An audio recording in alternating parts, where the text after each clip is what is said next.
तो आज हम पढ़ेंगे how to balance a chemical equation. मगर सबसे पहला क्वेश्चन ये आता है कि केमिकल रिएक्शन होते ही क्यों हैं।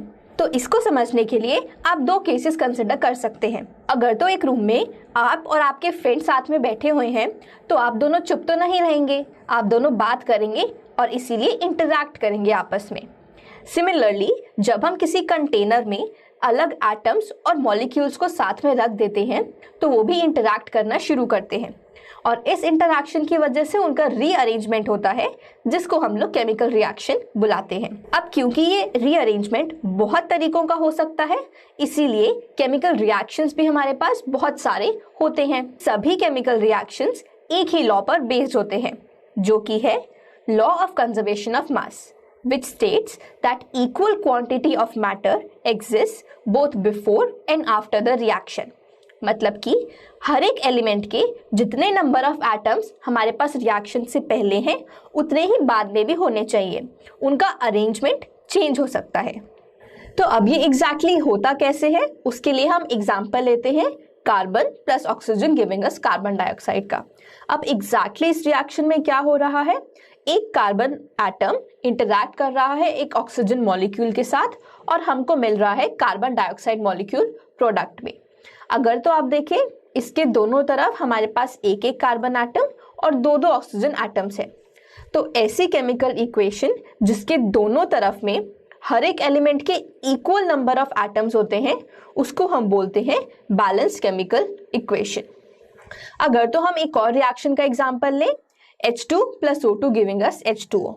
तो अगेन इसमें हमारे पास एक हाइड्रोजन मॉलिक्यूल इंटरैक्ट कर रहा है एक ऑक्सीजन मॉलिक्यूल के साथ और हमको मिल रहा है एक वाटर मॉलिक्यूल। मगर इसमें अगर तो आप देखें हमारे पास लेफ्ट और राइट साइड पर ऑक्सीजन एटम का नंबर अनइक्वल है। तो ऐसी केमिकल इक्वेशन जिसमें number of atoms of any element unequal होते हैं दोनों साइड में उसको हम बोलते हैं अनबैलेंस्ड केमिकल इक्वेशन। मगर केमिस्ट्री में हम यूजुअली जो भी एक्सपेरिमेंट्स करते हैं वो सभी बैलेंस केमिकल इक्वेशन पर ही करते हैं। ऑल्सो अनबैलेंस्ड इक्वेशन उतनी यूजफुल नहीं होती है बिकॉज मुझे ये सिर्फ इतना बताती है कि हाइड्रोजन मिलता है ऑक्सीजन के साथ और हमको देता है वाटर। ये नहीं बताती है कि मुझे एग्जैक्टली कितना हाइड्रोजन और कितना ऑक्सीजन चाहिए कितना वाटर मॉलिक्यूल बनाने के लिए। क्योंकि अगर तो आप इस रिएक्शन में देखें हमको एक वाटर मॉलिक्यूल बनाने के लिए एक ऑक्सीजन एटम चाहिए। तो अब क्योंकि मेरे पास दो ऑक्सीजन एटम्स है रिएक्टेंट्स में तो मैं इससे दो वाटर मॉलिक्यूल्स बना सकती हूँ। अब लेकिन इसके लिए मुझे दो हाइड्रोजन एटम्स भी और चाहिए जो कि मैं और ले सकती हूँ।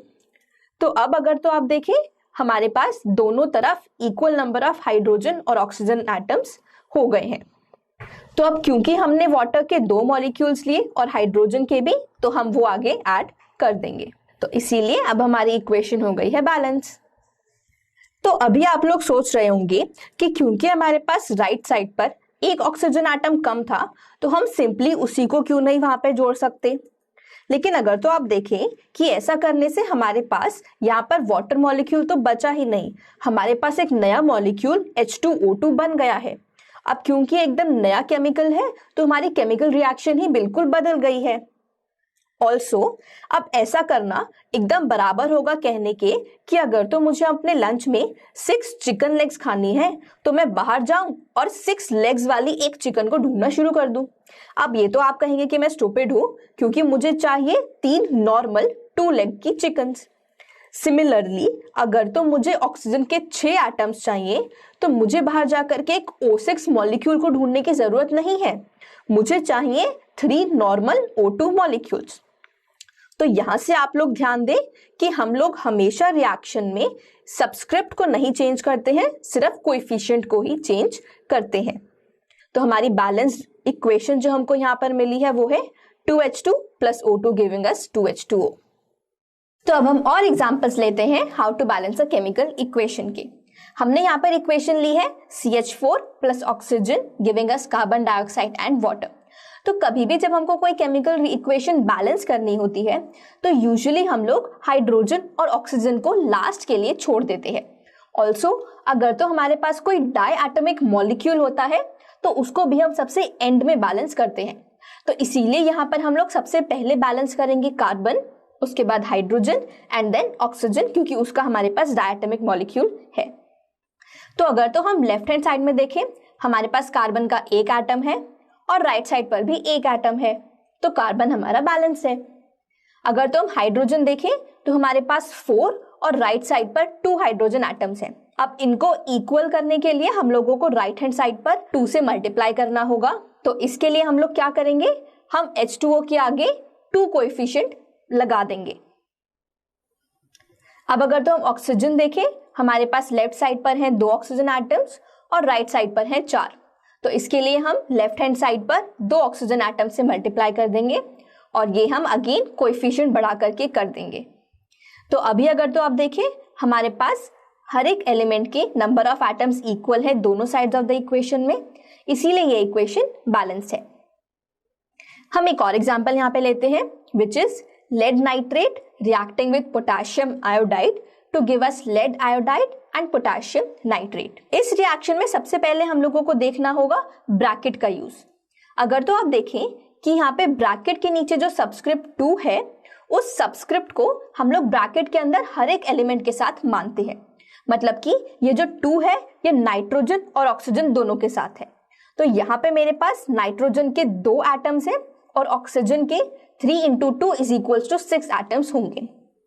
अब इस इक्वेशन को बैलेंस करने के लिए मैं नाइट्रोजन और ऑक्सीजन को अलग अलग बैलेंस कर सकती हूँ, लेकिन कभी कभी अगर तो आप देखें कि हमारे पास लेफ्ट साइड और राइट साइड में एक ही सेम पॉलीएटॉमिक आयन होता है, तो हम उस पूरे को एक क्वांटिटी मान करके बैलेंस करें तो वो इजी रहता है। तो मैं यहाँ पर नाइट्रेट को NO3 करके ही बैलेंस करूंगी, क्योंकि मेरे पास दोनों साइड में है। तो अभी अगर तो हम देखें कि NO3 के बाद फिर हम बैलेंस करेंगे लेड को, फिर पोटेशियम और फिर आई को। तो अभी हमारे पास लेफ्ट साइड में है नाइट्रेट के 2 और राइट साइड में 1 है, जिसको हम इक्वल करने के लिए 2 से मल्टीप्लाई कर देंगे। अगेन आप लोग सबस्क्रिप्ट मत चेंज करिएगा, क्योंकि वो केमिकल को ही चेंज कर देगा। हम लोग कोएफिशिएंट चेंज करेंगे यहाँ पे। सिमिलरली अगर तो हम आगे चले, हमारे पास लेड के लिए है 1 और राइट हैंड साइड पर भी 1 एटम है। पोटेशियम का हमारे पास राइट हैंड साइड पर 2 है, इसीलिए हम लेफ्ट साइड में 2 कोएफिशिएंट उसके आगे ऐड कर देंगे। लास्टली आयोडीन का अगर तो हम देखें तो हमारे पास दोनों साइड में 2-2 एटम्स ईच हैं। तो अब हमारी इक्वेशन बैलेंस हो गई है और आई होप आप लोगों को केमिकल इक्वेशन को बैलेंस करना आ गया।